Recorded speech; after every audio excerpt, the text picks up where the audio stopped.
In spite of the odds, we're following our public health directives for social distancing, but we're also here to conduct the public's business.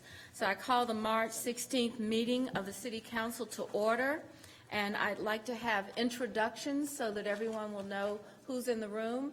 And we'll start with Mr. Newton and go on around, and then we'll begin the meeting, open our meeting. Mr. Newton. Good evening, Matt Newton, District 5. Happy Monday. Dimple Ajmera at large. Braxton Winston at large. Renee Johnson, District 4. James Mitchell at large. Vi Lyles, Mayor. Good evening, Julie Iselt, Mayor Pro Tem and at large. Larkin Eggleston, District 1. Malcolm Graham, District 2. Tarek Bakar, District 6. Victoria Watlington, District 3. Ed Driggs, District 7. Stephanie Kelly, City Clerk. Marcus Jones, City Manager. Taiwo Jaba, Assistant City Manager. And Dave, please introduce yourself. Yes, Dave Penton, Rezoning Manager. Okay, thank you. I want to say to our people that are watching this on live stream or in any other way that we say welcome to all of you for being here. You know, I, as mayor, like everyone else across the Carolinas, just a regular person working every day in this world of change. We've all been watching what's been going on with the coronavirus. I've spent a lot of time working with the city manager and the Charlotte City Council and other city leaders as we have been working tirelessly to respond for this unprecedented global pandemic. I know that this is an uncertain time for many of us, and it's difficult to keep up with what people need to know. But I want you to know that our city government is open and we're serving people that need the service. And that's what you see us doing tonight. You're used to seeing us in the chamber of our Charlotte Mecklenburg Government Center, but tonight we're in a conference room live streaming this meeting to all of you. We have members of the media, and several residents watching live from the meeting chamber. And what we're doing is social distancing. You can see that we've positioned ourselves at least 6 feet from one another, and will adhere to the recommendations that for safe interaction that we knew of before starting this meeting today. Now, certainly we don't prefer to do our meetings this way, but we have to be flexible and we have to work within the guidelines that we have from our federal, state, as well as our county government. And we need to keep our government open and accessible even when we're having very difficult and trying times. So we find ourselves in this extraordinary situation, and like you that are watching or will see this at some point, we're also understanding and struggling with the overwhelming stress of this moment. But as our city has done and shown itself constantly, that even with the threats bearing down on us, we will not let this pandemic crush us. It's an opportunity to exhibit the real purpose of government, which is to protect the well-being of our residents in situations like this. So I urge each of you that's watching and those that you may refer to this to know that we want to be able to provide you good information. We want to do it quickly, and we're always assessing what we need to do to be better, responsive to you. We want to be sure that we continue always to work in the best interest of our citizens and our residents. The work is being done. I want you to know constantly we are talking daily. The city manager meets daily, often more than once a day, with the county government. We're working with our state government. We are out there all the time trying to understand better what we can do. So we're also realizing that we do not know what everything that's going to come forward will be. And in knowing that, and knowing that we're working with an as determined situation, we're constantly thinking about being nimble and being quick to respond to every situation. We'll continue our discussions with the state and local health departments and the CDC and the WHO And we ask you to continue to follow these guidelines and know that if we can all pull together, we'll get through this together. Thank you very much. So we're going to proceed to our agenda tonight. And our agenda starts with a request for our zoning decisions. Now, you know, the zoning decisions are items that that we will consider this evening. The decisions are cases which a public hearing was previously held, and the reason that we do not have to have any requirements for public comment is that we, as by law and our procedures, do not allow public comment after the public hearing and the zoning committee's meeting to help us make recommendations on our decisions. So what I want you to know is that these decisions that we have on our agenda today have gone through the same process that we would ordinarily have, and the council will make votes on it. We also want you to be aware that all public hearings scheduled for this evening will be open and continued until our April 20th, 2020 zoning meeting, if that occurs. We have some deferrals that are requested for the following petitions, and I'd like to read those petitions and ask council for a motion to adopt these deferrals. We have 3 of them. Petition 2019-009, Joseph Road for change in zoning for approximately 6 acres on the east side of Beatties Ford Road in District 2, where, again, a deferral until April the 20th. Item number 5, which is petition 2019-152, Spectrum Companies, approximately 27 acres located off Carolyn Lane and Joe Whitener Road in District 4. Again, a deferral until April the 20th. Item 23, if you have the written document or if you're reading it online, petition 2019-167, 2019-167 by Grubb Management for approximately 0.7 of an acre located on the south side of State Street, north side of Katona Avenue in District 2. This is a hearing that will be deferred until the 18th, and I believe we can take this all in one motion. Second. We have a motion and I'd a like to second make a for the- substitute motion. I would make a motion to defer all decisions tonight on our zoning agenda to the next applicable zoning meeting. I think we as city council and as a city should be focused on the essential functions of government. Rezonings are not. These items have not gone through the typical process. We did not have our lunch briefing where we iron out the final issues that we have. I can tell you that this council member has canceled meetings around these rezonings in the interest of focusing on what we have at hand.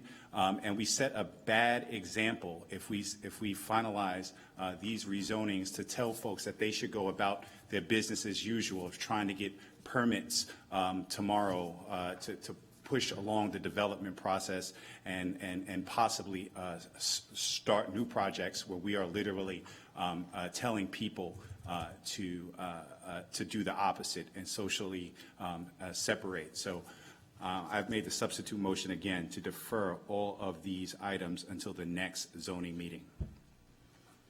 We have a motion to defer. Is there a second? We can't make a comment unless we have a second so to open it for discussion.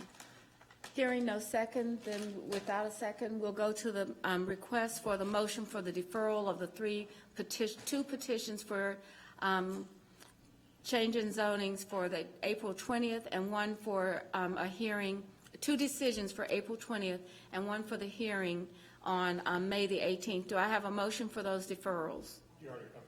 We had a motion. It was a substitute. So we'll go back to the main motion that's already been made. All in favor of the main motion, please say aye. Aye. Opposed? Opposed. All right. Noted. The opposition. So now we'll go to the decision items that we have, and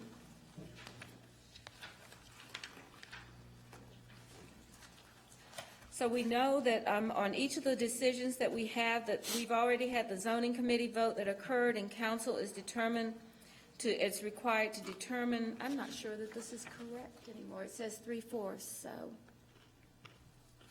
All right, we're just going to go to the Mayor, that's for decisions that have had changes after the zoning committee's Okay, decision, so so I'm there will sorry. be an extra vote on those. Thank you very much, Ms. Hagler-Gray.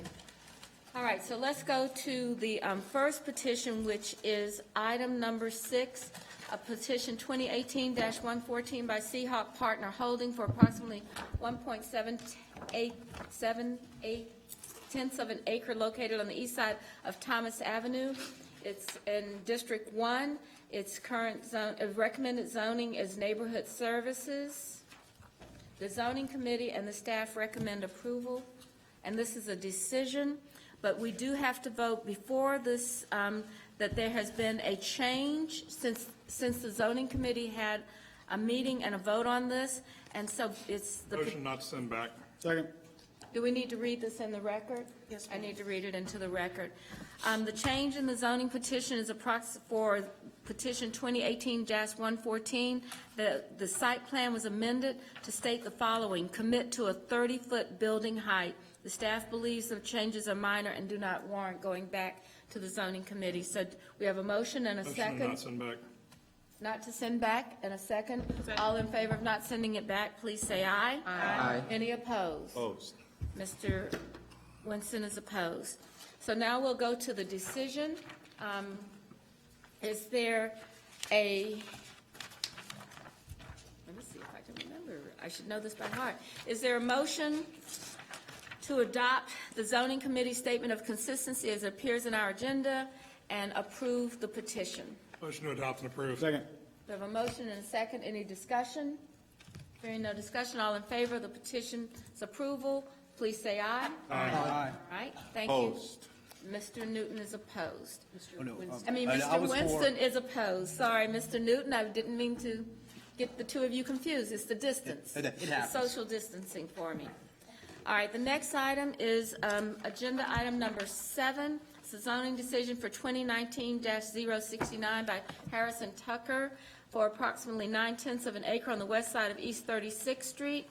It is in District 1. The proposed zoning is neighborhood services. The zoning committee and the staff recommend approval of this petition, and there have been no changes since the public hearing. Do I have a motion to accept the zoning committee statement of consistency and approve the petition? Motion to adopt and approve. Second.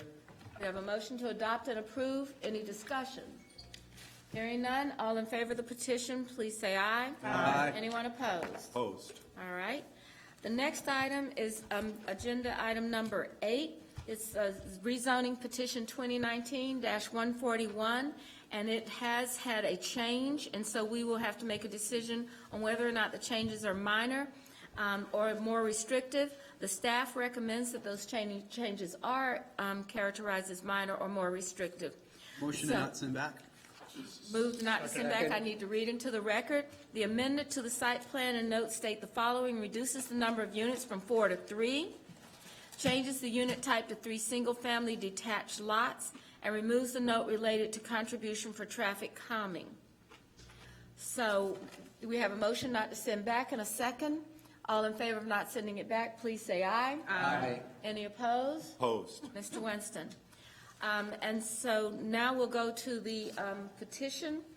Do we agree or adopt the zoning committee statement of consistency as it appears in our agenda and approve this petition? Motion to adopt and approve. Second. We have a motion and a second to adopt and approve. Is there any discussion? Hearing none, all in favor, please say aye. Aye. Any opposed? Opposed. Mr. Winston, thank you. All right, the next item on our agenda is item number 9, petition 2019-142 by Kennedy Howard for approximately 3/10 of an acre located on the southeast corner of Tuckasegee and Enderley. The proposed zoning is mixed-use development, district optional. The zoning committee and the staff recommend approval of this petition. Do I have a motion to accept the zoning committee statement of consistency and approve this petition? So moved. We have a motion, approve, and a second. Any discussion? All in favor of the motion, please say aye. Aye. Anyone opposed? Opposed. Mr. Winston. The next petition is items 10. This is for approximately 23 and a half acres located on the west side of North Tryon Street, south of Sir Anthony Drive. It's in District 4. The proposed zoning is R12 multifamily residential conditional. The zoning committee and the staff recommend approval of the petition, but before we consider that, there have been several changes that have been made to the petition, and I will have to read all of them, unfortunately. I know you have them before you, but I will read them all. And I think that the staff believes that these changes are minor and addresses items raised during and after the public hearing, but do not warrant additional review by the zoning committee. And Mr. Patine, would you please comment on that statement, please, before I read them all? Yeah, we had a lot of questions about how the units within the project would be utilized. The petitioners made some commitments in the notes to prohibit single-room occupancies as a permitted use and clarified that they can't rent some of those units by the room, as well as some other commitments that are involving the university Niner Choice program, implement the gold standards. So some things that they felt were going to be items that they could include in the conditional notes that they felt would help, like I said, address some of those concerns about it being a single-room occupancy type of project. That's what was in there. It doesn't really change the complexity of the project or the nature of the outcome of it. It's still the same proposal for units and building layout, parking, and I don't feel like it would have any impact really on zoning committee's recommendations. So we felt like they were notes that they tried to put in, like I said, to address some of those concerns, and don't feel they need to go back. Okay. So I'm going to read the conditions so that they be in the record. Number 1, prohibited single-room occupancy as a permitted use and clarifies units can't be rented by the room. Added commitment to participate in the Niner Choice program and implement the gold standard. 3, employ a courtesy officer for the site and provide a unit for occupancy by the courtesy officer. 4, employ a shuttle service to the UNC Charlotte campus, as well as CATS Blue Line stations in the university area. 5, install up to 3 speed humps along West Bend Drive if warranted. 6, front doors will be equipped with a 160-180 degree peephole. 7, each door providing access to the unit will be equipped with self-closing and locking doors. 8, building numbers must be visible to the street, and internal directional signage will be provided to help locate proposed buildings. 9, blue light emergency phones will be installed in the parking area. 10, property will install a surveillance system. 11, security fencing will have pedestrian gates. 12, any retired or provided landscaping will meet the following standards. Shrubbery will be trimmed to maintain a maximum height of between 3 and 4 feet. All trees will be limbed up to 6 and 7 feet. Those are the 12 items that are included. Do we have a motion to not ask this to go back? So moved. So moved. And second? Okay, any discussion? All in favor of not returning this to the zoning committee, as they are minor or not applicable, please say aye. Aye. All right, any opposed? Okay. Opposed. So now, we have one opposed, just to send it back. So now we are at the, do I have a motion to adopt the zoning committee statement of consistency as appears and approve this petition? Motion to approve. Is there a second? Second. We have a motion to approve this petition. Any discussion? Ms. Johnson. Okay. I want everyone to take a look around and really absorb the gravity of this situation. We were in the midst of an extraordinary crisis, and as leaders, we moved. We were agile, responsive, steadfast, and came up with a creative solution to address the crisis and to make a decision that was best for all of our citizens. We didn't allow the fear of the unknown, optics, or political pressure to stop us from moving forward. I support this petition. For the record, this is not exclusively student housing. While it is very attractive to students due to its diverse price point, amenities, and planned participation in the university's Niner Choice program, this is nearly 2 miles off campus and will be open to non-students and to the public. Consequently, it will be a student's choice to live there. These are open market, co-living units. These are suitable for young professionals or anyone who may earn less than the $41,600 salary that is required to qualify for the average one-bedroom apartment in our city. District 4 has approximately 7,000 jobs in the pipeline, and many of these employees will need an attractive and affordable place to live. The developer has agreed to give a 3% discount to teachers, UNCC, and city employees, as well as provide on-site security by a CMPD officer through the Courtesy Officer Program. A well-trained officer in the building alongside tenants will strengthen the relationship between CMPD and the community.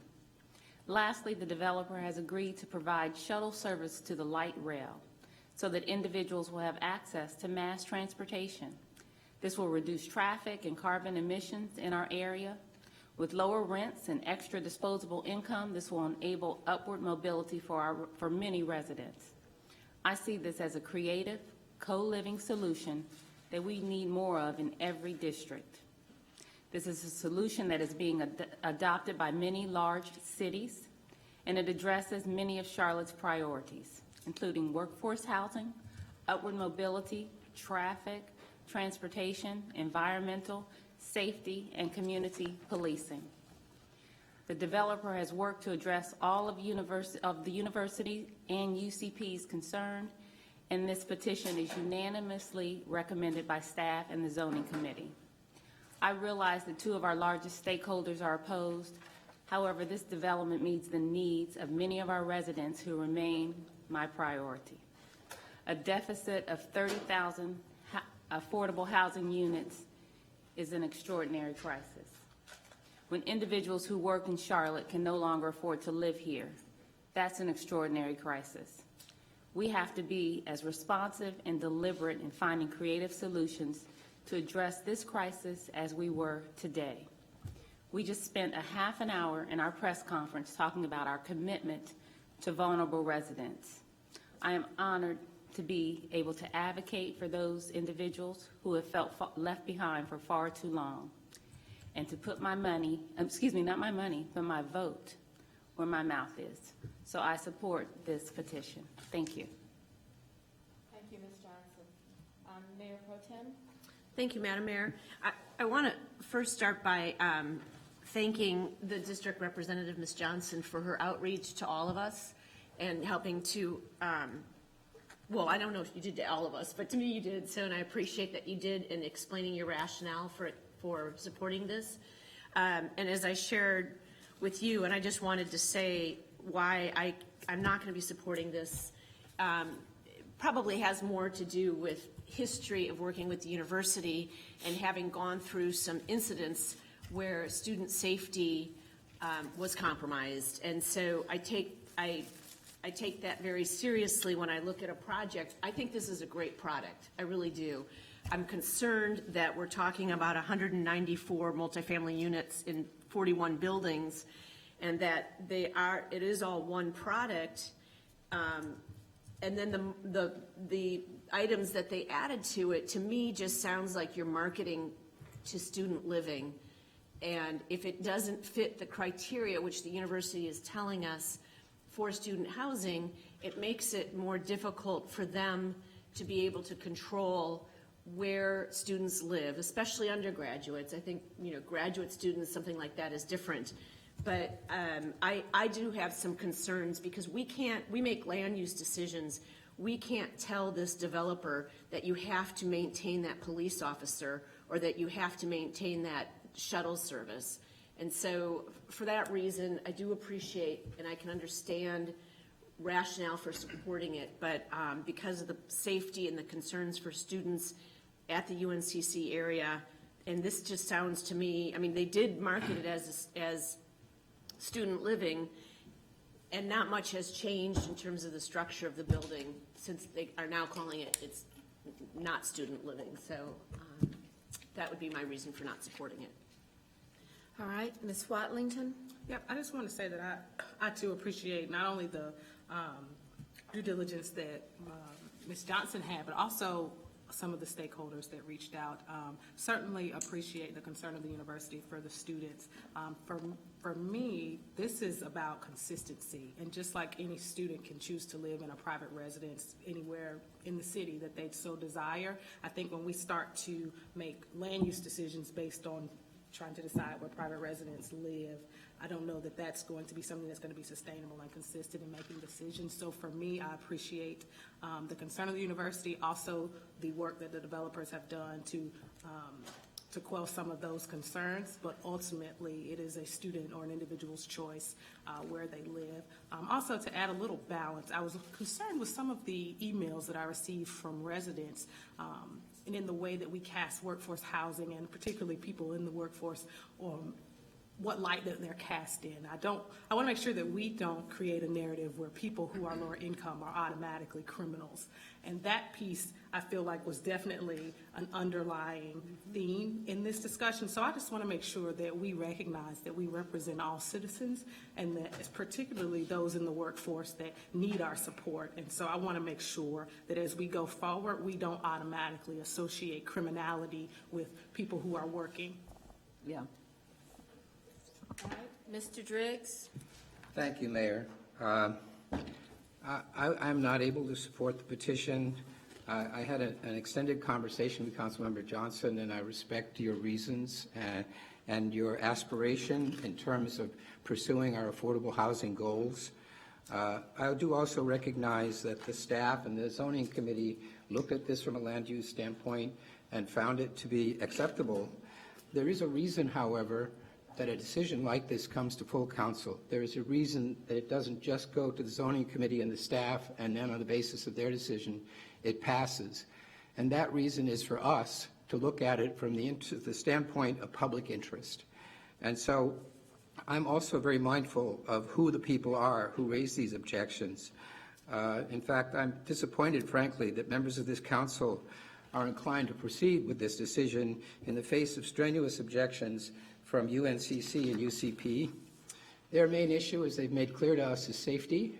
I think we can understand why, because of the shootings on campus and the recent nearby shooting on a similar property to this one. I think they could be forgiven for being a little nervous about safety. I'm wondering if we know even, and I asked you this question, Councilmember Johnson, do we know how many students are expected to be living at this location? I had asked you, and you said you'd look into it. I didn't know whether you were able to share an answer. You want me to answer now, or do you want me to let you finish? Just whether No, there's I don't know. Again, All right, it's so not exclusively truth is student housing. we don't know, Okay, right? we can't hear you. Okay. Because of the distance. No, I think it's just, I think if you would speak again and say what your response is, that would be good. No, I don't know how many students will be living in the units, and as I've stated, and we all know, it's not exclusively student housing. Because the other university concern is that this facility will be associated with them. They may be held responsible for safety in a place over which they have no real jurisdiction. They don't know who lives there. They can't really enforce what goes on there. And I don't know what ability we have to enforce any commitments that are being made by the petitioner. For example, the 3% incentive is something that would need to be documented to have any real impact here. And bear in mind, this was originally brought to us as student housing. And then changes have been made to it that we just now decided were minor. It's the same thing with a different label on it. The floor plan is the same. A commitment has been made not to rent by the room. I understand that's different, but there's enough similarity still with the original proposal for the changes that have occurred to be labeled as minor. And furthermore, the co-living model, which is what we're pursuing here, in my mind, hasn't really been fully researched, by us at least. So I don't know, when we were asked to consider setting aside the objections of the university in pursuit of a co-living opportunity, whether we really understand fully what that might entail. I do want to emphasize, too, that in my mind, UNCC is a jewel in Charlotte's crown. It has been for a long time. Over the last 15 years, the growth of the university and the increase in its stature, the blue line going out there, everything the university has done for this community, and now they come to us for the first time in 15 years, and they try to get us to understand that they have some serious concerns. This is not political. This is something that has been brought to us by the people who have created and run this university because of real concerns they have about the safety of their students. And I would appreciate it if we could pay a little more respect to that. Thank you. Madam Mayor? I'm sorry, I have Ms. Asmira. Who, was that Mr. Graham? Yes. I'll get you here. All right, so Ms. Asmira? Thank you, Madam Mayor. Ms. Johnson, do you want to respond to that first, or do you want me to go first? Okay. I appreciated both stakeholders who had reached out to us in this as part of this process. I want to address this from my personal experience.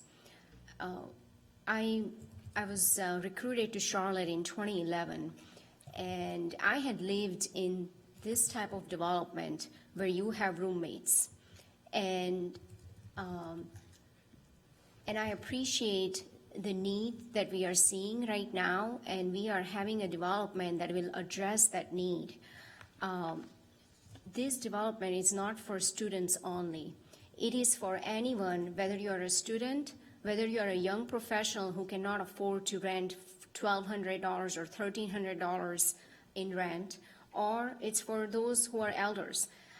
When I lived in similar development for 3 years after moving here in 2011, I had roommates. One roommate was a student at UNC Charlotte. One was a senior citizen, wanted to downsize and save money in rent.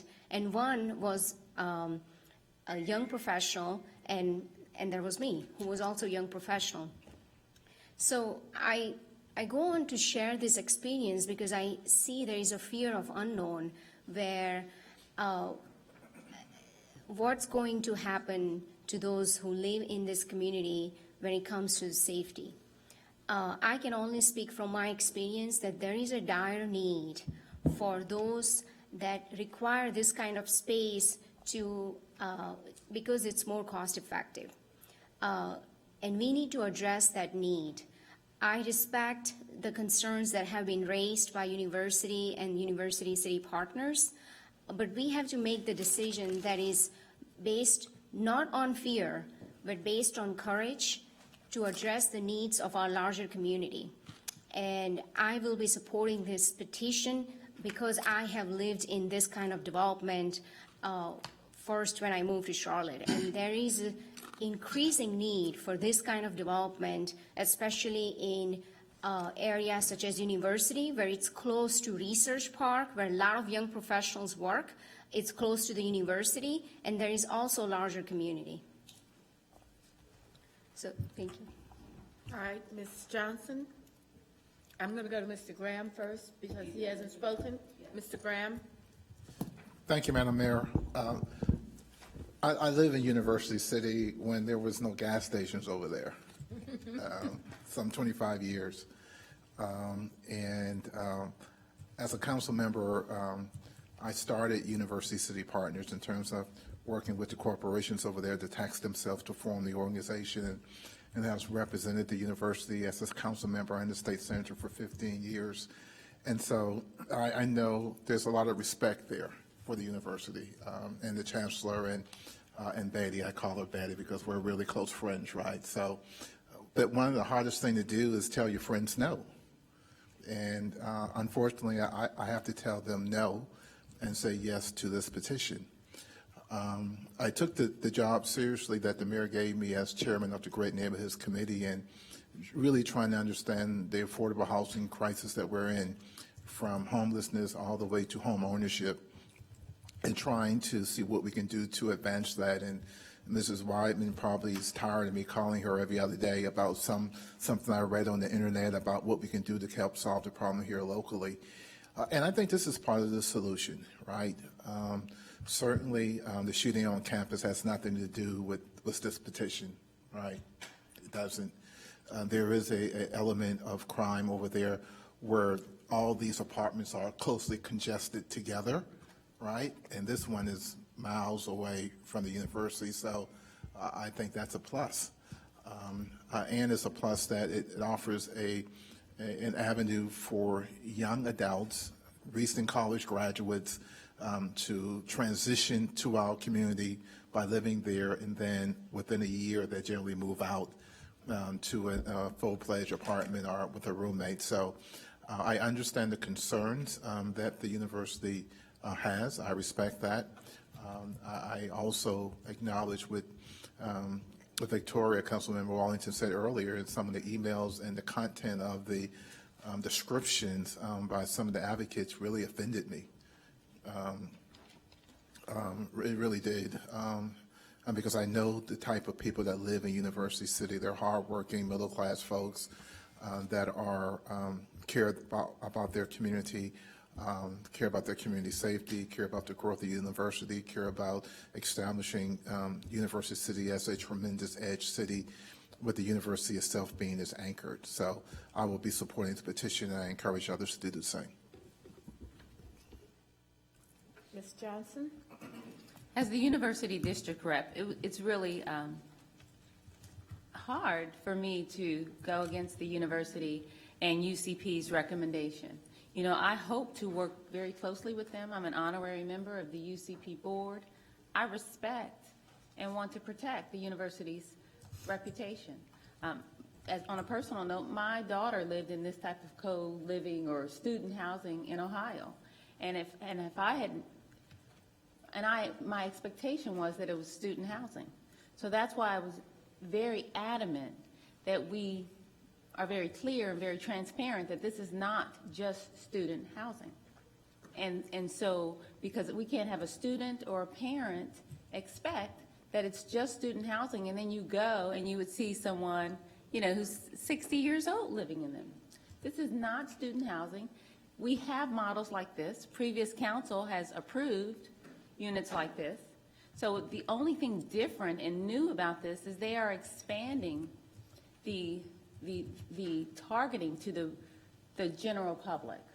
They're going to provide transportation to the train so that folks can get to work. They're going to have an on-site CMPD officer or courtesy officer so that security is addressed. They're giving a 3% discount to preferred employers. So again, this is not exclusively student housing. This is co-living. We have other co-living facilities. So to say it hasn't been researched, well, for consistency purposes, it's been approved before. So again, I'm supporting this. I think it's a model if we want to address the need for more affordable housing with a small a, because this is not, quote, affordable housing. This is just housing that's affordable. So again, I support it, and I hope that you all would too. Thank you. Are there any other opportunities for discussion? So we have a motion on the floor to adopt the zoning committee statement of consistency and approve this petition. No further discussion. All in favor, please raise your hand. 1, 2, 3, 4, 5, 6. All opposed? 1, 2, 3, 4, 5. Okay, the motion passes. All right. The next item is petition number 20, agenda item 11, petition number 2019-155 by Plaza Midwood, Charlotte, for approximately 0.2 of an acre located on the south side of Central Avenue. It's in District 1. The proposed zoning is general business pedestrian overlay optional. And I believe that it does not have any changes since the public hearing was held. So may I have a motion to adopt the zoning committee's statement of consistency and approve this petition? Second. We have a motion and a second. Any discussion? Well, Mr. Eggleston. I just want to note that we received, hopefully everybody saw, a letter of support from the Plaza Midwood merchants on this petition, and appreciate their engagement with it. But yes, I'm in support. Okay. Any further discussion? All in favor of the petition, please say aye. Aye. Opposition? Opposed. All right. The next item is agenda item number 12, petition 2019-157 by ABP Development for approximately 8.5 acres located on the south side of Polk and White Road in District 4. The proposed zoning is multifamily, 8 units per acre, residential conditional. The zoning committee voted 5-1 to recommend approval. The staff recommends approval. Is there a motion to adopt the zoning committee statement of consistency as our own and approve this petition? Motion to adopt. Second. We have a motion and a second. Any discussion? Hearing no discussion, all in favor say aye. Aye. Any opposed? Opposed. All right. The next item is item 13, rezoning petition 2019-158 by MPV Properties for approximately 3.6 acres located on the south side of East Woodlawn Road in District 6. The proposed zoning is urban residential conditional as well as urban residential conditional site plan amendment. The zoning committee and the staff recommends approval of this petition. Is there a motion? Move to adopt and approve. Is there any discussion? We have a second. Any discussion? All in favor, please say aye. Aye. Any opposed? Opposed. All right. Agenda item 14, zoning petition 2019-159 by Ed Zepsa, approximately 1 acre located on the west side of Nations Crossing Road in District 3. The proposed zoning is transit-oriented development transition. The zoning committee and the staff recommend approval of the petition. Is there a motion to adopt the zoning committee statement of consistency as our own and adopt and approve this petition? So moved. Second. We have a motion and a second. Any discussion? Hearing no discussion, all in favor say aye. Aye. Anyone opposed? Opposed. All right. Item 15, petition 2019-161 by Crescent Communities for approximately 2.4 acres bounded by South Tryon and West Hill Street in District 1. The proposed zoning is uptown mixed-use optional site plan amendment. The zoning committee and the staff recommend approval of this petition. Is there a motion to accept and adopt the zoning committee statement of consistency as our own and approve the petition? Motion to adopt and approve. Second. We have a motion and a second. Is there any discussion? Hearing no discussion, all in favor say aye. Aye. Anyone opposed? Opposed. All right. Item 16, it's zoning petition 2019-162 by Harbor Baptist Church, approximately 2.9 acres located on the northern side of Old Concord Road. It is recommended zoning, or requested zoning is transit-oriented development transitional. The zoning committee and the staff recommend approval of this petition. Is there a motion to accept and adopt the zoning committee statement of consistency as our own? So moved. Second. We have a motion and a second. Any discussion? Hearing no discussion, all in favor say aye. Aye. Anyone opposed? Opposed. All right, agenda item 17, petition 2019-164 by PDAN Holdings for approximately 1.1 acre on the north side of Johnson Ola Road in District 4. The current requested zoning is multifamily, 8 units per acre, unconditional. The zoning committee and the staff recommend approval. Is there a motion to adopt the zoning committee statement of consistency as our own and approve this petition? Motion to adopt. We have a motion and a second. Second. Okay. Is there any discussion? Hearing none, all in favor, say aye. Aye. Any opposed? Opposed. All right. Agenda item 18, rezoning petition 2019-165 by Wood Partners for approximately 4 acres on the north side of West Moorhead Street in District 3. The requested rezoning is Transit-Oriented Development Community Center. The zoning committee and the staff recommend approval of this petition. Is there a motion to accept the zoning committee statement of consistency and approve this petition? So moved. Second. We have a motion and a second. Any discussion? Hearing none, all in favor say aye. Aye. Anyone opposed? Opposed. All right. The next item is agenda item 19, a zoning decision, rezoning petition 2019-169 by Thompson Thrift Development for approximately 15.9 acres located on the east side of Ridge Road. It's outside the city limits. The requested zoning is commercial center site plan amendment with 5-year vested rights. The zoning committee and the staff recommend approval of this petition. We have a motion to adopt and approve. Any discussion? All in favor, please say aye. Aye. Okay. With that, one person opposed.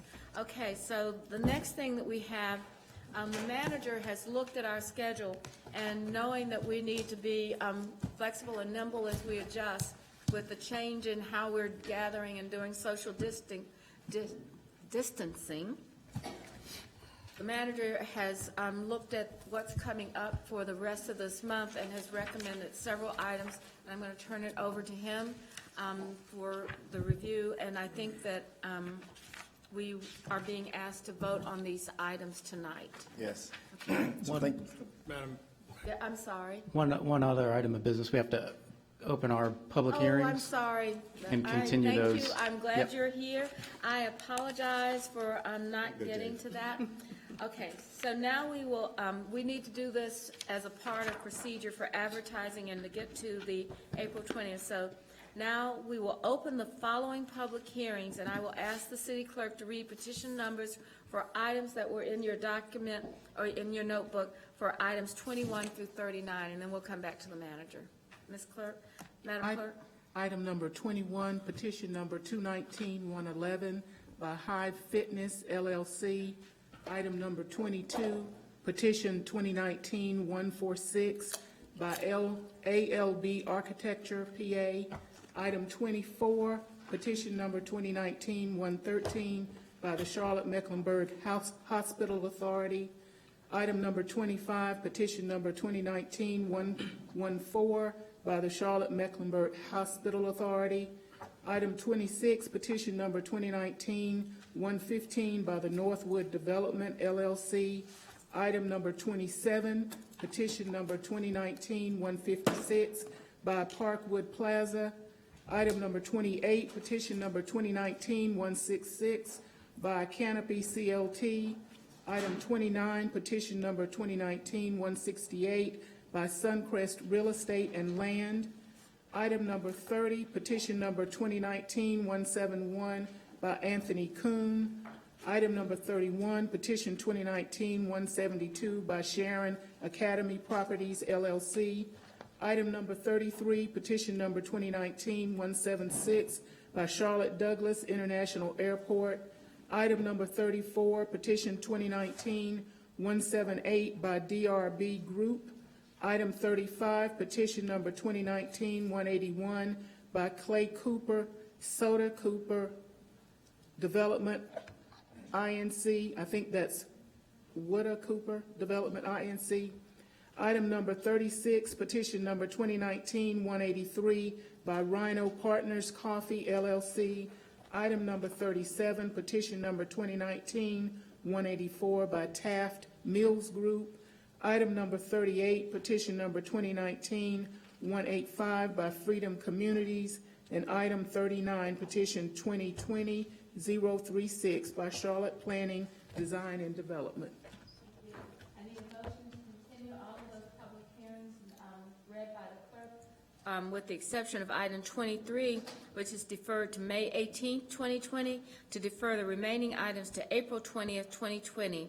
So Do I moved. have a motion and second? Any discussion?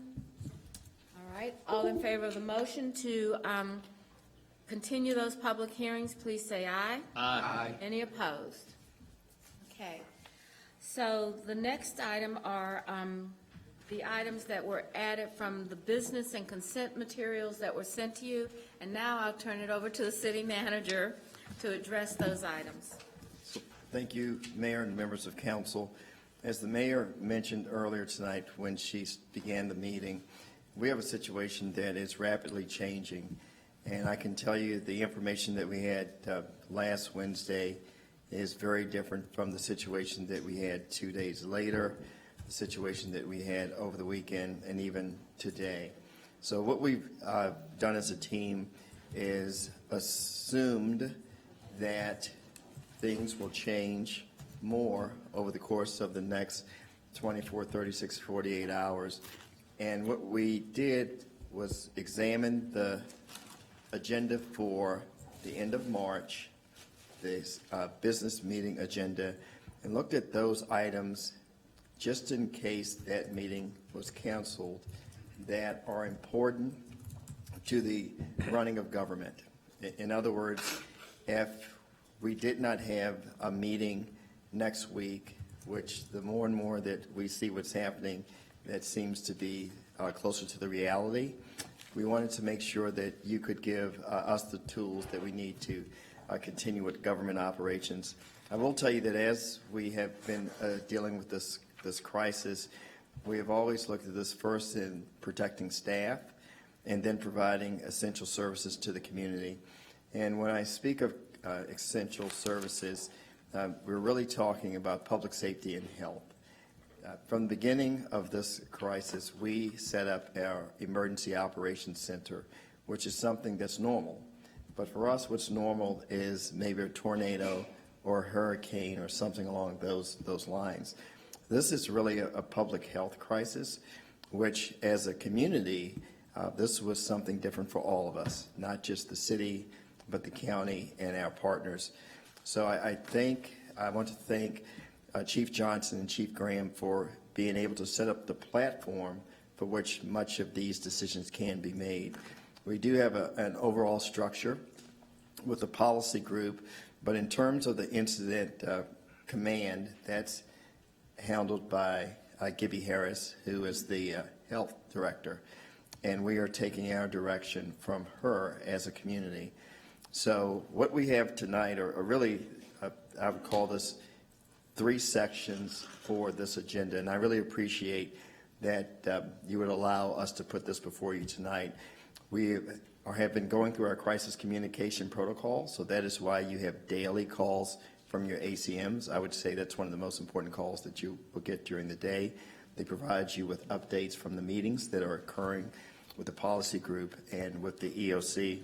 But I will separate these into 3 areas. The first business item is really related to the 5 o'clock press conference, which addresses a contribution from the city to a fund that's being developed. And if there are any questions about where those resources come from, I can provide that. The next item, item 42, is really trying to get out in front of what we think is going to happen to us. The federal government has already discussed an emergency paid leave. I have been in constant communication with the county manager, and I believe that she is going to produce something similar tomorrow night to her board. And this is just providing me with the flexibility to be consistent with some of the tools that will be provided to us. And again, if we remember that, first of all, we're trying to protect our staff, but also keep providing essential services. And I believe that that would provide me with the flexibility. And the last 4 items are really items that would have been planned for March 23rd that are really dealing with emergency repairs, some of the regional obligations that we have. And as you go through those, we have staff that's ready to speak to those. But essentially what we're attempting to do is plan as if you are not meeting anymore this month. All right. So that's the overview, but each one of these will require a separate vote by the council. So if we're ready to proceed, Mr. Winston? I have a question for the manager regarding essential services. One of the, while we provide municipal services, one of the other essential services that we're a buyer of services by contractors.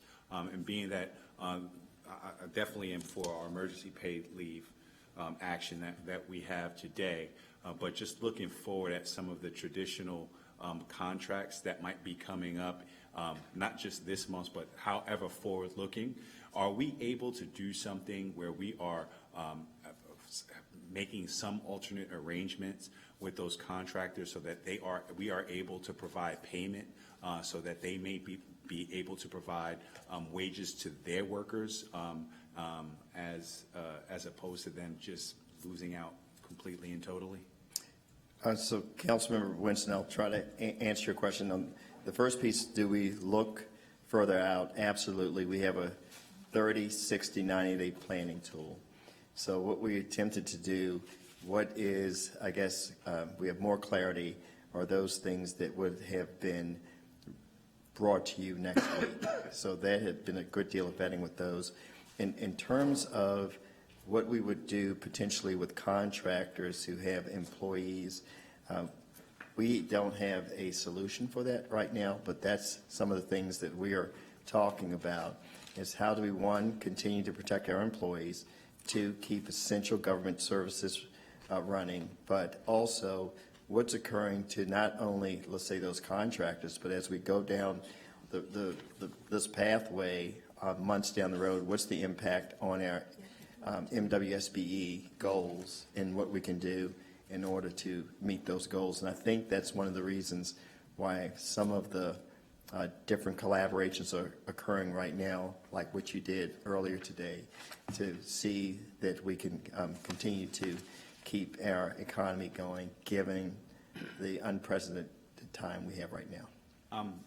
Second question I have, I also don't see any items in here for funding for purchase of any type of thermometers or equipment or additional personal protective items of our frontline workers, not just our emergency service folks, but people that are going to come in, are going to be out in public. We know that's going to be an extraordinary cost, which would rise above $500,000. Is there a reason why there's not something in here, or how do we think that we're going to deal with that in the very short term? No, that's a great question, Councilmember Winston. Angela Charles is my eyes and ears as it relates to what we're doing in the EOC. And one of the things we discussed as a community today is, can we have all of our purchases go through the EOC, because we believe that those types of bulk purchases may get us higher up in the queue and even more favorable prices. So the entire EOC is looking at those types of issues. All right. Mr. Mitchell? Thank you, Mayor. City Manager, I will be very supportive of this, and thank you for taking a proactive stance on addressing some of, especially emergency paid leave. Just as information only, can you share with us for items 44 and 45, the MWBE participation goals? So just as information, if you can just share that to council later on. Absolutely. I will see what we have. I know that in terms of 45, I believe the goal was 20%, and we met that goal of 20%, but hopefully before you vote on that, we can provide you with that. Thank you, sir. Thank you, Mayor. It's a packet. Oh, is it in here? It is in the packet. So 44. Val did not read. I apologize. 44, project is subject to the Clean Water Revolving Loan Fund. There are no MWBEs with the scope. On 45, the goal was 20%, committed was 20%. Great job. Thank you, staff. Thanks, Mayor. Okay, thank you. All right, Mr. Newton? Now, we still have to go back and do each separate item, so I just wanted to make sure. This is just to kind of hit questions. And we are also going to have a report on, an update on our emergency efforts at the end of the votes on this section. Mr. Newton? Okay, so you might have actually touched on the core of my questions, or questions here. So as it pertains to the items specifically relating to the coronavirus crisis, I think we can all acknowledge this is a very serious situation, also very fluid, very quickly changing. I don't think many of us would have thought we would be where we are today even a week, certainly not 2 weeks ago. And knowing how quickly this has mushroomed and ballooned somewhat out of our control, certainly out of the control of our federal government, in my humble opinion, I'm very supportive of the measures being presented today that we'll be voting on. I have questions pertaining to whether or not we will in the future be considering things such as small business assistance and relief, potentially even the closing, right, of business locally, buildings being provided potentially for medical services, more specifically beds in the Army Corps of Engineers. I know that we've asked things like temperature tests, whether or not those are even feasible for us to engage in. And my question is this, is knowing that these are decisions that we will likely be faced with, will likely need to be made, and hearing you, Mr. Manager, say that we might not meet, right, for did you say another month? How are we going to be able to address these? Can we move on a dime? And are we, so within this, Or are we giving you the authority to make some of those decisions if and when necessary? I appreciate the questions, Councilmember Newton. I would say that right now, this gives me the authority in the short term. What's extremely important, and that's why I'll always pivot back to the EOC, it is a collaborative effort led by Gibby Harris from the Health Department, which includes the hospitals, the city, the county, the schools, the sheriff's office, fire, medic, and many of those decisions we are working on together.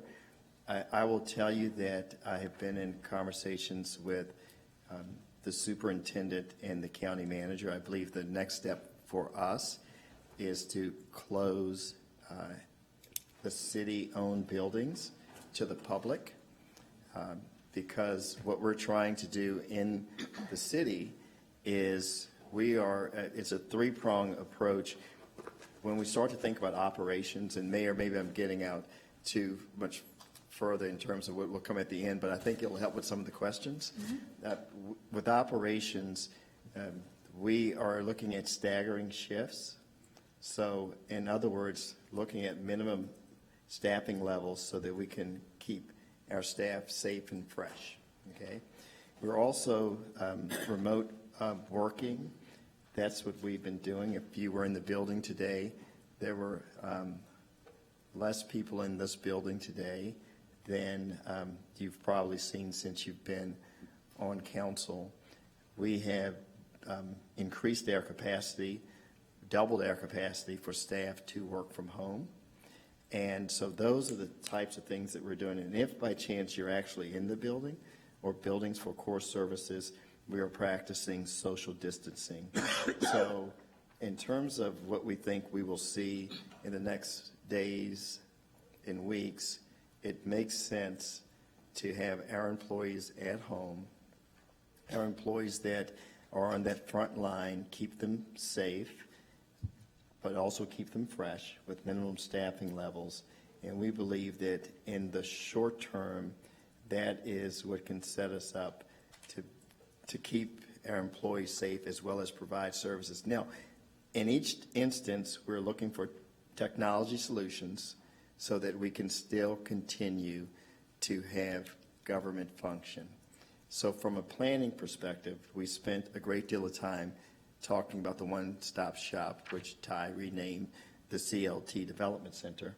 And we're seeing to what extent we can still operate without you coming into the building. So that's what I mean when we talk about our steps that we're trying to be proactive to protect our employees as well as provide essential services. And I have a follow-up I would like to this point, I have a follow-up as well. So I just want us to be realistic, and so I'm asking the question, if we need to act, and we need to act as a body, we need to do it publicly, I think it's important, and this is fantastic the way that we have tonight's meeting set up. Certainly we are respecting the guidelines that were issued before. We're staying 6 feet apart from one another. We have much more legroom. Each of us individually as council members, it's much more comfortable in that regard. But, the CDC just issued guidelines saying no more than 10 people should be meeting in any one location at any given time. Now, granted, I know that that's not something that has been mandated by our governor, but for all we know, that's coming down the pipe. So having said that, if we do need to make decisions, could we explore, or is it possible for us to explore us ourselves meeting, say, remotely and making some decisions, particularly given the fluidity of the situation, the seriousness of the situation, and possibly the need to make decisions very, very quickly?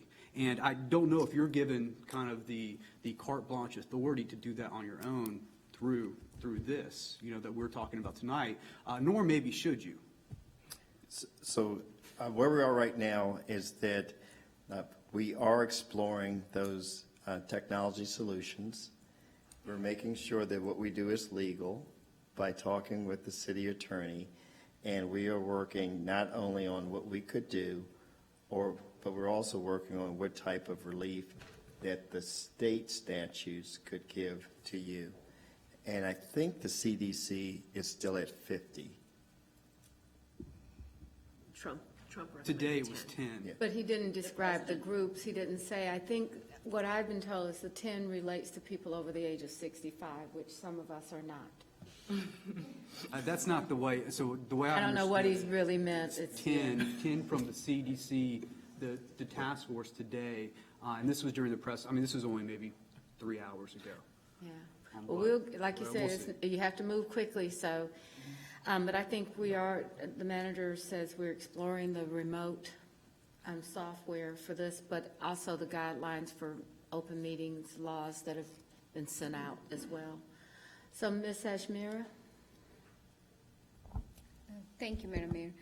I have a question about emergency paid leave. Mr. Manager, does this also apply to? Can we do this at each point so that everybody can ask their questions Yeah. at that time? So I was going to try to go, it's item 42. Do you want to go Yes. directly to 42? Yeah. So, go in order? Yeah. Okay, so let's go to, the first item on our agenda would be our consent items that we can do in one motion. Do I have a motion to approve consent items 44, 45, and 46? Second. Second. Okay, we have a motion and second for consent items. All in favor, say aye. Aye. Any opposed? All right, the next item is 41, partnership with the Foundation for the Carolinas for Emergency Housing Assistance. And this was written up in a way of the concept of our priority of affordable housing, keeping people in their homes with the things and tools that they needed for that. And this is authorize the city manager to negotiate an improvement agreement with the Foundation for the Carolinas in the amount of $1 million for the provision of housing assistance to persons whose incomes are impacted by the current COVID-19 health Motion crisis. approved. Second. Motion and a second. Question. Yes, Mr. Winston? So how is this money going to get spent? Because I heard downstairs, it was said that this money was going to be given to nonprofits, but we're saying that this is for emergency housing assistance. And I know a lot of questions are out there. How are people going to pay their rent? How are people going to pay their mortgages? So can we please explain how this money and what amounts, how do people access this money that we're setting aside today? Either way. So, Councilmember Winston, in these initial discussions, what the city wanted to make sure that its money is used for is to individuals who are currently in apartments or homes who are negatively impacted by these circumstances be able to remain in those apartments or homes. The reality is that there are organizations that provide the disbursements of those funds for that reason. So my understanding of where we are now is to make sure that that first principle is what is being addressed. But if you don't have individuals that can disperse it, we wouldn't want to take that off of the table. And I'm not sure if things have So the only thing that I would add, Mr. Winston, is that we currently have 2 organizations that do this work for us that we have it now. So in our financial partners, Crisis Assistance Ministry helps people pay their utility bills. And so that would be one of the areas that would keep people in their homes and would keep them safe, paying their water bill and their utility bill, other utility bills. The Crisis Assistance also helps with rent payments. And so the question is, how do we set up for those people that perhaps need mortgage payments, which is something that the foundation will look to the appropriate agency to do, but we did not define that because that could go across 1 or 2. But I think primarily right now, the agencies that deal with rental assistance as well as utility payments are Crisis Assistance Ministry. I would just say I'm a big fan of Crisis Assistance Ministry. I know that everybody can't take advantage of Crisis Assistance Ministry's services. So I think while I'm in favor of us making this contribution because it's going to be all hands on deck, we need to do more and homeowners, renters, whoever, because everybody's going to be impacted, of how they could get the help that they need, because I don't think that this is totally clear when all is said and done at the end of this vote. I think that there will be additional or changes to the criteria. I mean, what Crisis does now is they have a methodology to get things out quickly, but that doesn't mean the criteria has to stay the same for this fund as what they do routinely. I was just pointing out the example that we already have an agency that has a system that will work. The criteria for the system can be nimble and change. So any other questions about the fund, Mr. Driggs? And then Mayor Pro Tem. Mr. Driggs? Actually, not about the fund, Mayor. I'll come back. All right, Mayor Pro Tem. Oh, I just wanted to say that I applaud Lending Tree and the foundation, and I'm glad that the city was willing to contribute and be a part of this fund. If people weren't part of the press conference, it's helpclt.org, because they can participate and help with this fund too. So if you weren't able to hear that earlier, please go to that website and look at that and see if you want to participate. And then I just wanted to mention that there are a lot of neighborhood groups that are talking and texting each other to reach out and find ways to help. I know today some of my neighbors, we came together and gave Heal Charlotte some board games, because they're taking care of a lot of kids whose parents are still working and the children are out of school. So we collected board games and some cash for lunches and things like that. So, you know, reach out to your neighbors, because we can all, you're right, it's hard to administer it all through one organization. There are people that won't be able to get down to crisis assistance ministries. But, you know, you could do things like buy gift cards from Food Line or whatever and you know, leave them at crisis assistance or some of the other organizations.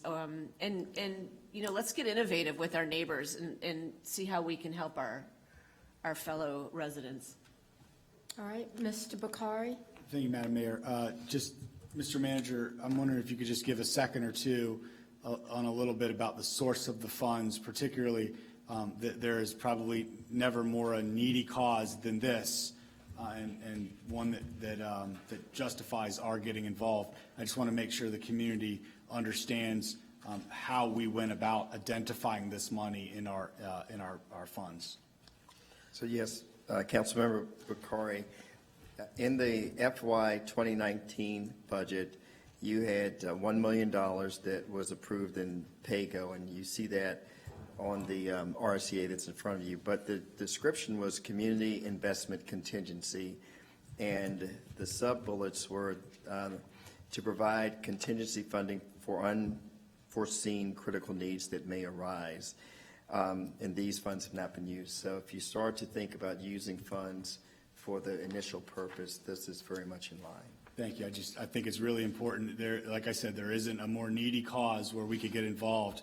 I just definitely want people to understand this was designed for a day that could come like this because of good forethought, and now we are deploying it. All right, any other comments or questions? Hearing none, all in favor of the motion, please say aye. Aye. Anyone opposed? All right. The next item is item 42, emergency paid leave. Adopt a resolution authorizing the city manager to enact emergency paid leave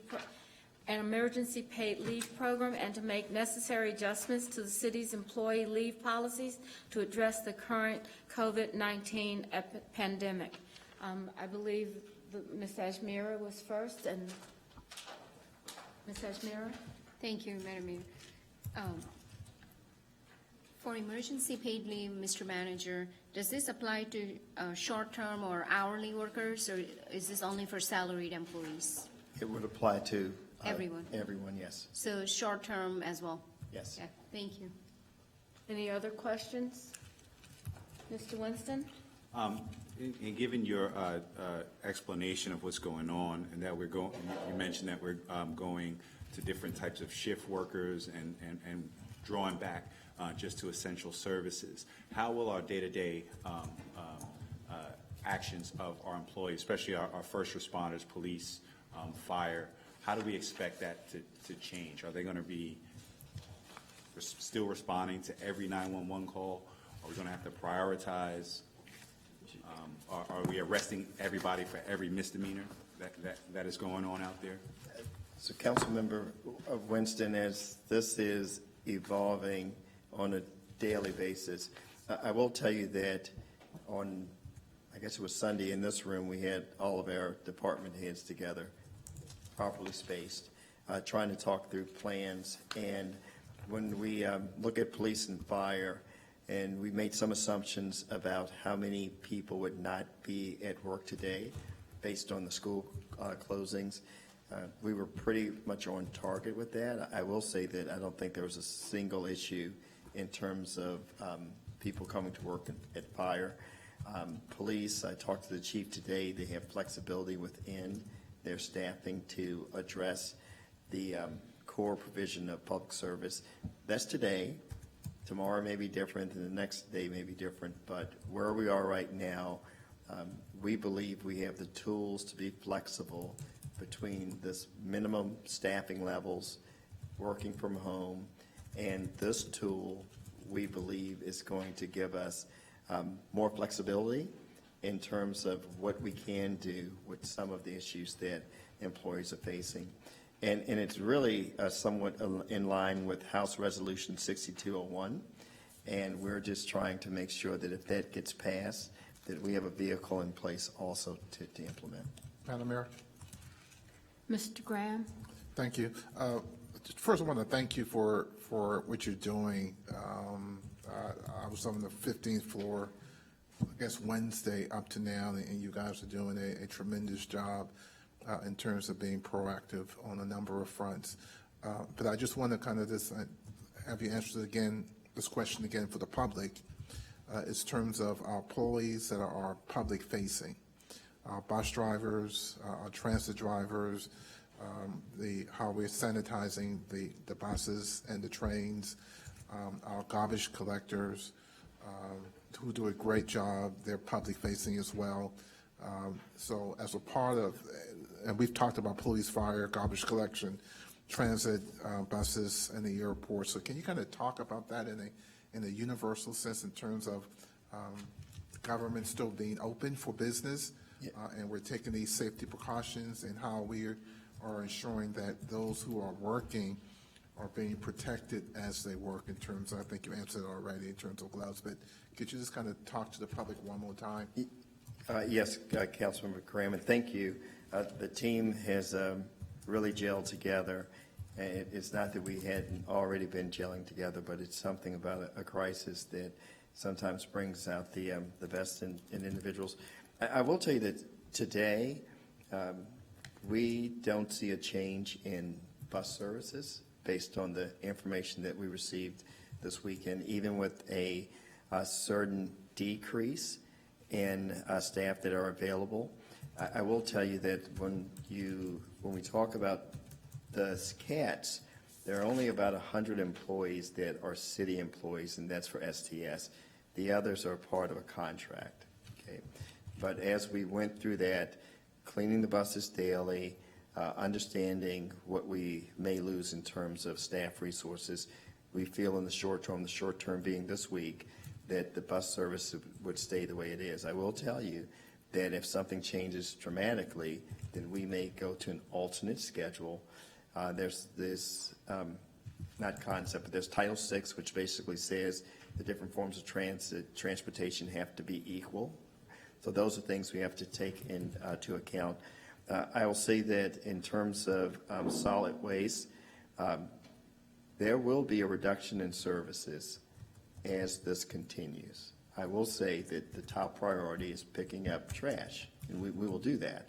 But bulky waste and some of the other things that we do at no cost, we will have to pull back on those because our top priority is once a week picking up the trash because of the public health that's related to that.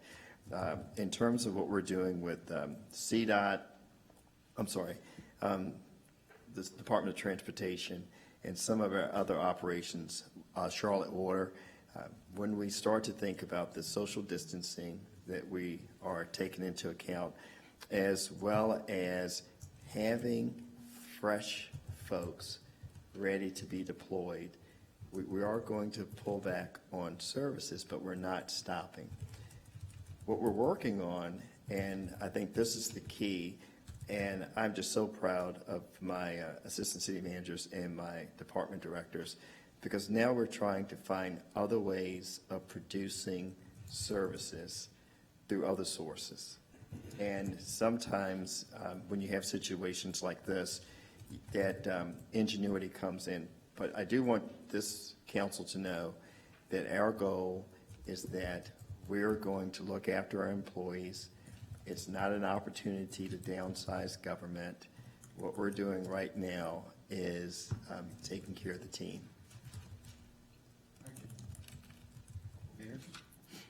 Mr. Driggs.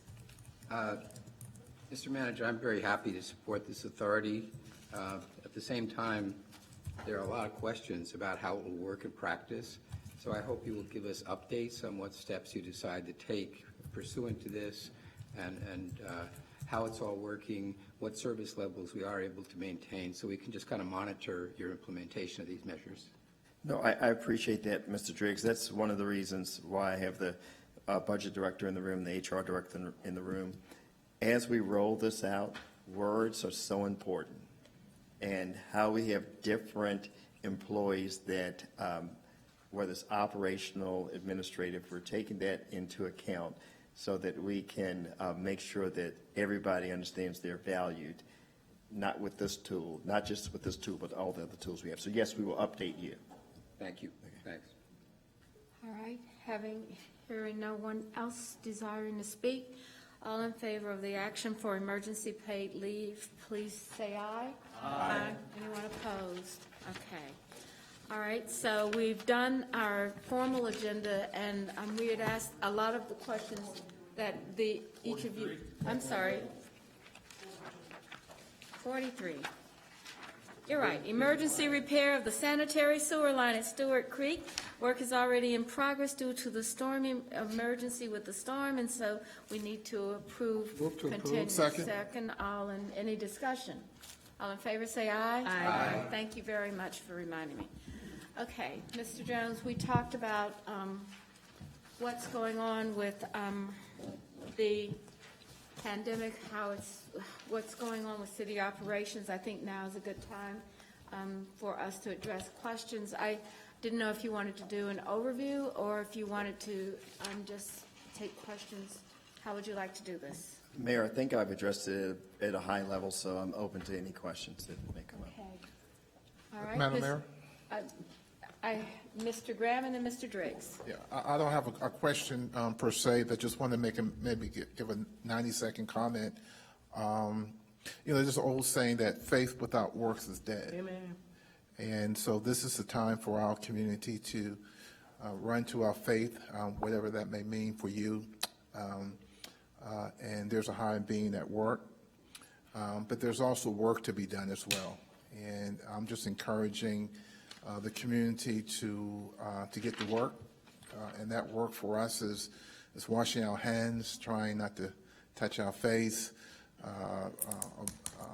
listening to our local and state officials and following their directives, and being responsible citizens. That's the work that we have to do for our community. There was one individual yesterday, and I told the mayor about this, that challenged that the mayor and the city council weren't doing enough. And I had to remind him that we are in partnership with Mecklenburg County, and Mecklenburg County runs the health department, so they're squarely in the driver's seat. And that this is the time for the community to speak with one voice and follow one directives. And so I'm encouraging everyone to pay attention to what's happening with our local health department, pay attention to what the governor is saying. He's giving good advice every day, working real hard. And I think our mayor is working extremely, extremely hard. And again, I was on the 15th floor the last couple of days, and nonstop, she is working from calling DC to focusing on what's happening in Raleigh, here in the building, raising money for this relief fund, making sure that the manager is doing what he's supposed to be doing. She's not absent or not available, she's working. And I just want to acknowledge that publicly and publicly say that the council and the mayor, we are in the passenger seat of the car. Our hands are close to the steering wheel, but the county and the health department and Gabby is driving this train, and we're in full support of what they're doing. But hold on to your faith, but let's do the work that has to be done to get through these next couple of weeks. The support the city staff and the work that must continue to be done. We still have to make sure that everyone's safe from a public safety perspective, and that's police and fire, and people are coming through our airport. We need to make sure that they're safe, and we do the work there, as well as our transit, and we talked a little bit about that in terms of our buses and our rail.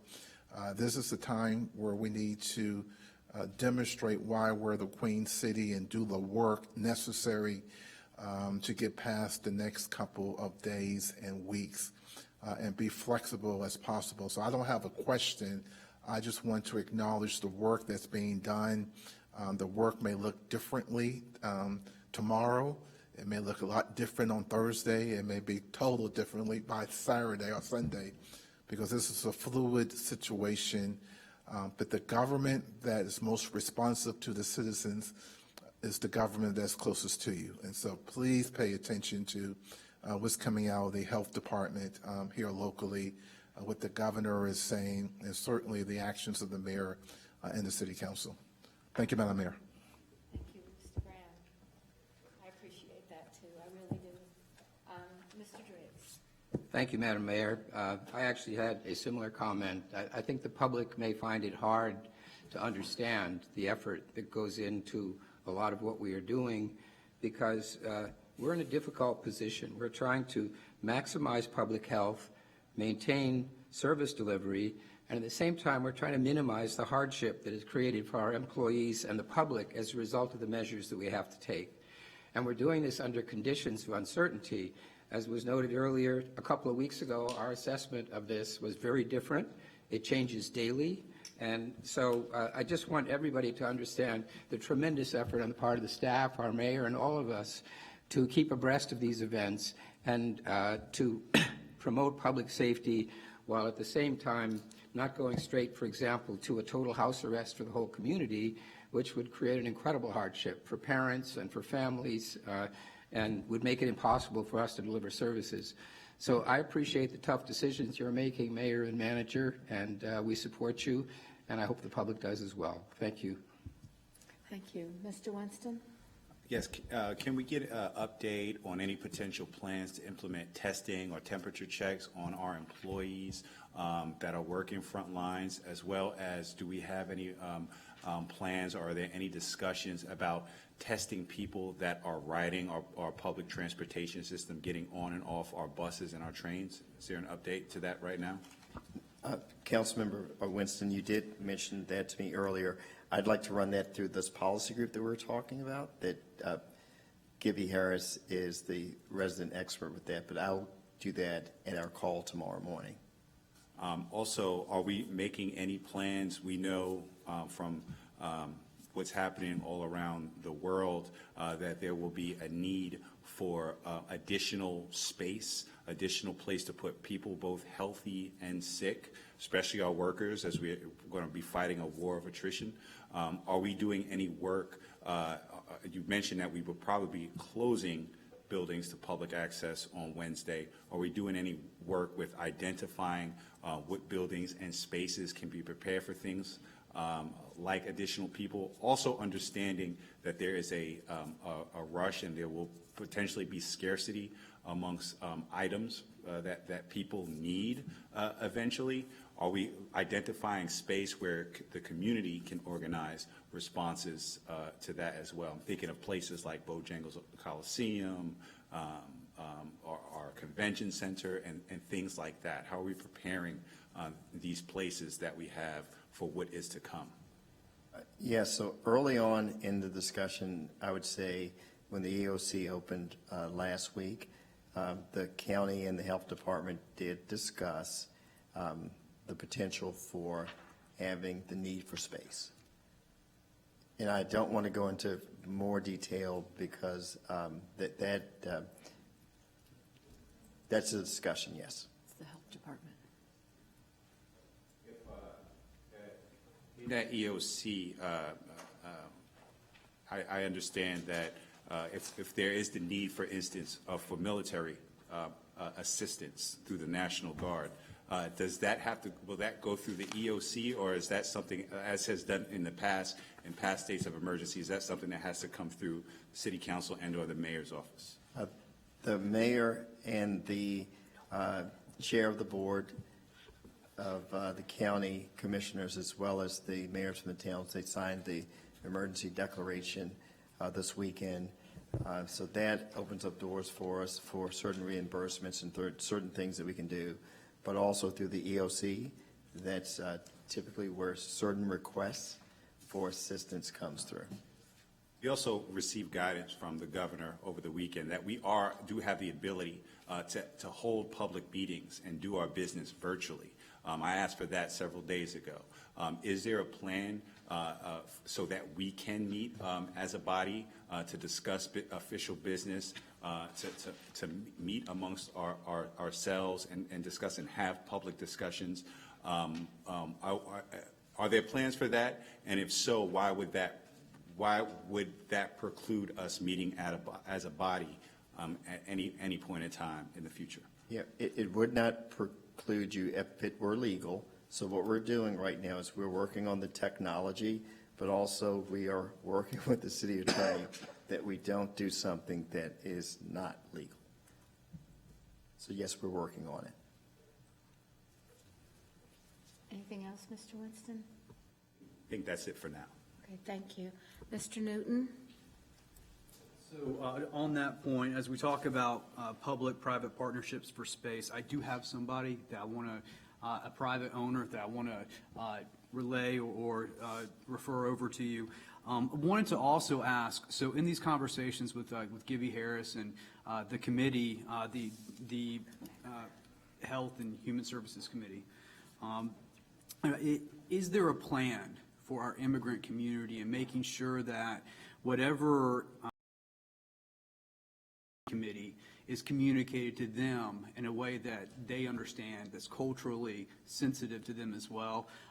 Not everybody speaks English as a first language. At the same time, not everybody speaks English and or Spanish as a first or second language. And I just want to make sure that all of the residents of the city of Charlotte are being kept in our, kept in our minds here as we're doing this. And to this policy group. And what I will make sure is that we provide you information on how the EOC is structured there, but what are the impacts for our community? For instance, the community came in to help CMS with feeding not just students but families. So within those different units within the EOC, there are concepts that come out that address the needs. So you put needs on the table, we make sure we bring it back to the EOC and make sure that those are addressed. So everything that you're putting on the table is not just the policy group, it's the entire EOC. So I'll make sure that that's on the table. Thank you. Okay, Mr. Bakari? Thank you, Madam Mayor. This is just a PSA for everyone in Charlotte right now that's very simple that I'd just like to make sure is on the top of their minds, and also ask them to spread the word as well. One, quite simply, is trust Charlotte Water. Your Charlotte Water system is award-winning. It's a NACWA Peak Performance Award winner since 1999. It's been named and designated Utility of the Future in 2018. This is something that is you can count on in a very tough time. So for those of you really concerned and making runs on water and bottled water in the grocery store, or it's all gone, you can trust your Charlotte Water. We've spoken with the head of Charlotte Water as a department multiple times. We're monitoring it. Have confidence and spread the word there. And then number two, there's going to be, as we've heard all over the place, a lot of people hurting through this time, particularly our small business in town. So do think about our small businesses. And when you're going to the grocery store and you see other things like the bread aisles completely empty and things like that. No, there are great small businesses that are going through tough times.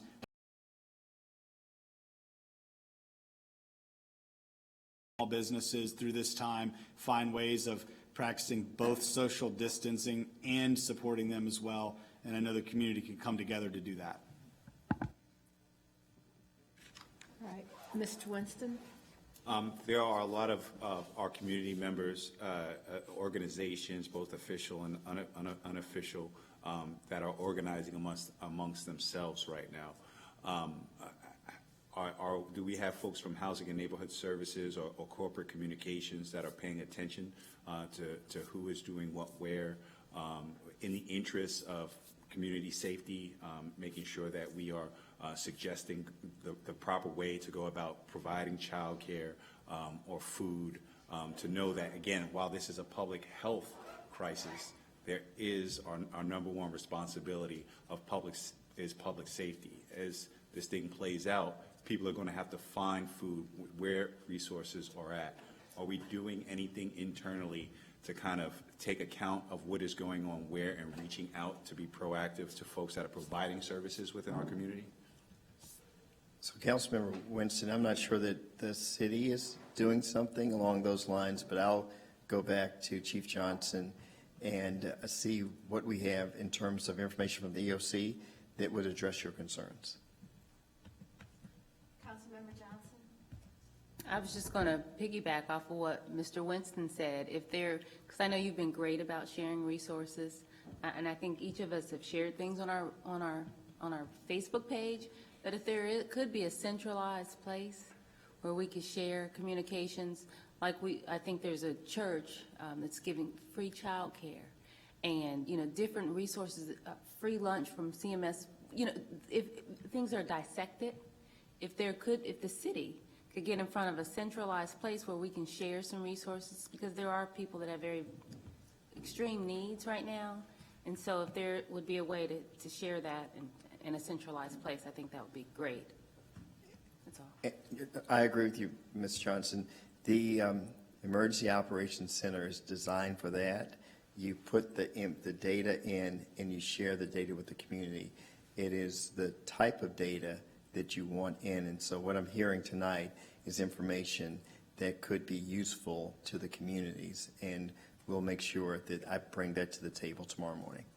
Just to Ms. Johnson's point, what I've been doing, even if I don't feel like appropriate to share, I've been tagging CLT at clt.gov on Twitter and tagging City of Charlotte on Facebook. So at least CorpCom or somebody in our organization is alerted that it's there, and we can do. I think we have, as electeds, we have to do our best to communicate what's happening in here, what's happening out there, and vice versa. So these folks at least have the data. So as they're keeping their nose to the grindstone, they can make the best decisions with the most information that we can provide them. So, like, I received an inquiry from a business person today, small business person, and I made a call to find out what the resource was, and that's SBA through the state. And then we later received an email, I think, from Charlotte Business Journal or something about the low-interest loans. So there's lots of resources. We're all getting different questions. So if there would be a way to compile the information, that would be great. So if it's through the resource that you mentioned, but just so we have that information, just so there's a centralized place where the public knows, where they can check to see if there's resources that the city's in front of. I know the county is the leader, but if there's just any way that we are able to share resources to serve the public, that would be great. Okay. Mr. Jones, the only other question that I think that I remember from a conversation that I've had with the council is, can you tell us the approach that CMPD is using as they look at, one, what are the ways that they're protecting the police, public safety employees generally, and what is going on in terms of the way that the police department is approaching public safety during this time. I think the question was around misdemeanor arrest, but I think the real question may have been whether it's the allocation of resources of where we are using our public safety, primarily our police officers. So, Mayor and members of council, I'll make sure that I provide you with information with their first responders, how we are addressing the crisis. Mr. Winston? Especially as it relates to this $1 million that we're putting in, what I would also like to see is identifying open properties that we can work with those owners to find places for people to live in, at least temporarily during this, whether they be new homes that are just coming online or places that are between rentals. I'm thinking about specifically our homeless population. We know that in here there are two ways to kill this germ, right? Our immune system response and killing it on solid, on surfaces. So we need people to be in homes to stop the life cycle of these germs. So as we're finding people, for instance, if CMPD, for instance, would traditionally take a person in for trespassing or something like that, is there an opportunity to find a place for them to actually live through this, as opposed to sitting in jail and continuously spreading this virus or interacting with people, period? Does that make sense? Can we talk about that one? I would hope so, sure absolutely. Okay. I think, and that, I do think that's a really good one. The county has a main, really, we've kind of looked at it as keeping people in their homes, and the county is looking at the homeless and the sheltering operations. I think it's so that we don't duplicate each other in some respects, but I think the idea is a good one. Where do we have available housing that we can get people into rapidly is an important factor in making stability possible, as well as preventing the spread of the virus. Okay, I think that we have discussed everything. The manager's addressed all the questions. So do we have a motion to adjourn? All in favor of adjourning, say aye. Thank you very much, everyone. It's been a good day, a tough day, but a good day.